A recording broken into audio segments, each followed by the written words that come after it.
শোনাচ্ছি। তো বছর 3 আগে, মানে করোনার আগে আমরা বাংলাদেশ গিয়েছিলাম অনুষ্ঠান করতে।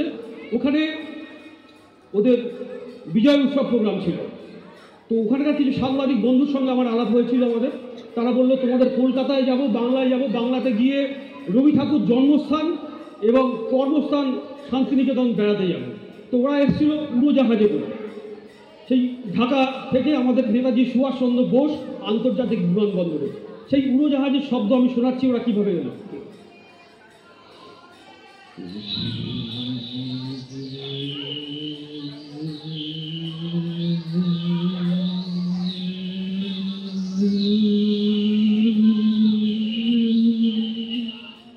ওরা বেরিয়ে এলো।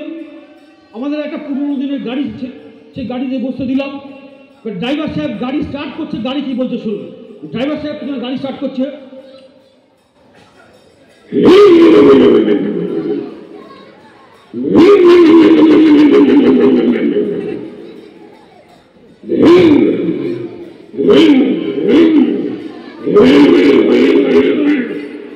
ড্রাইভার বলছে স্যার গাড়ি স্টার্ট নিচ্ছে না, ধাক্কা মারতে হবে।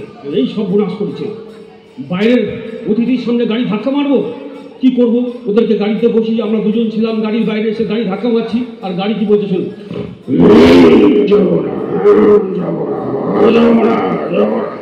গাড়ি যাবে না বলছে সব বোনাস। তা বলছে স্যার একটা কাজ করবো, কি? শিগগিরি করো। বলে ডিগিতে একটা হ্যান্ডেল আছে, এই হ্যান্ডেলের সামনে গিয়ে মারবো, গাড়ি চলতে শুরু করবে। শিগগির মার হ্যান্ডেল। আমি কিন্তু মারবো না, তুই মার। তো ডিগি থেকে হ্যান্ডেল বার করলে এরকম ঢোকালো, ঢুকিয়ে এবার হ্যান্ডেল বাড়ছে। গাড়ি কি বলছিল,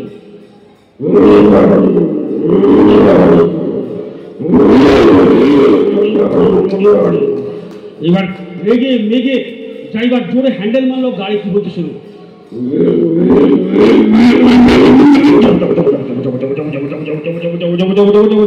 গাড়ি চলতে শুরু করলো।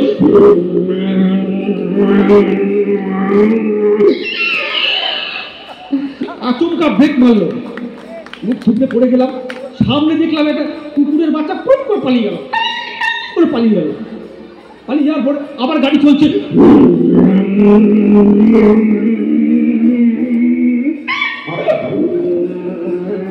গাড়ি চলছে, পাশ দিয়ে একটা ট্রাম গাড়ি চলে গেল।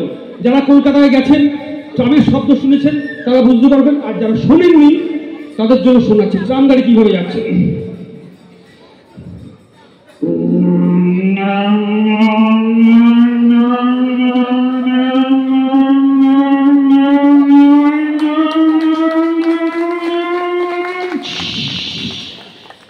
ট্রাম গাড়ি চলে গেল। এবার আমরাও আস্তে আস্তে রবি ঠাকুরের জন্মস্থান জোড়াসাঁকো ঠাকুর বাড়িতে পৌঁছে গেলাম। ওখানে পৌঁছে সব কিছু ওদের দেখালাম, কোথায় রবি ঠাকুরের জন্ম হয়েছিল, কোথায় তিনি পড়াশোনা করতেন, কোথায় ওনারা খেলাধুলো করতেন, কোথায় উনি লেখালেখা করতেন, সব দেখালাম। দেখিয়ে আবার আমরা বেরিয়ে এলাম, গাড়িতে বসলাম। গাড়িতে চেপে বসলো, গাড়ি আবার স্টার্ট দিচ্ছে। আমরা যাবো শান্তিনিকেতন, হাওড়া স্টেশন থেকে ট্রেন হবো, গাড়ি আবার স্টার্ট দিচ্ছে। পাশ দিয়ে একটা ভিআইপি গাড়ি বেরিয়ে গেল। সেই ভিআইপি গাড়িটা কিভাবে বেরিয়েছে সে শব্দ করে শোনাচ্ছে।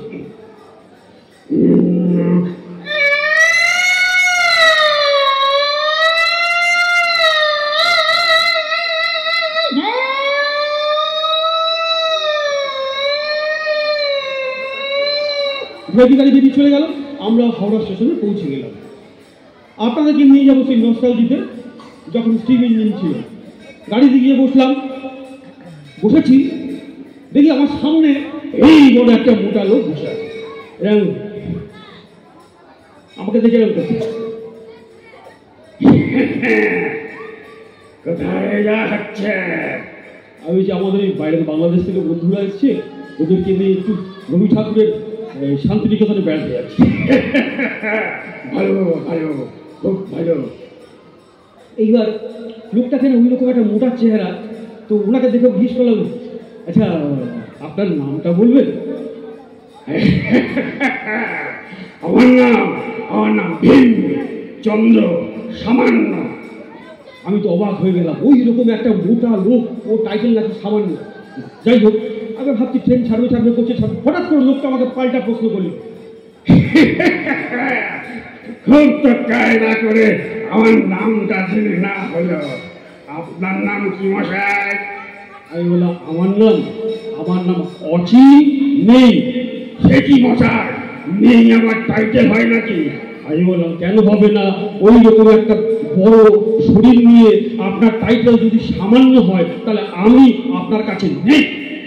যাই হোক, এবার গার্ড সাহেব প্রথমে হুইসেল মারবে, তারপর ট্রেন হুইসেল মারবে, তারপর ট্রেন আস্তে আস্তে স্টেশন ছেড়ে বেরিয়ে যাবে। প্রথমে গার্ড সাহেব হুইসেল মারছে,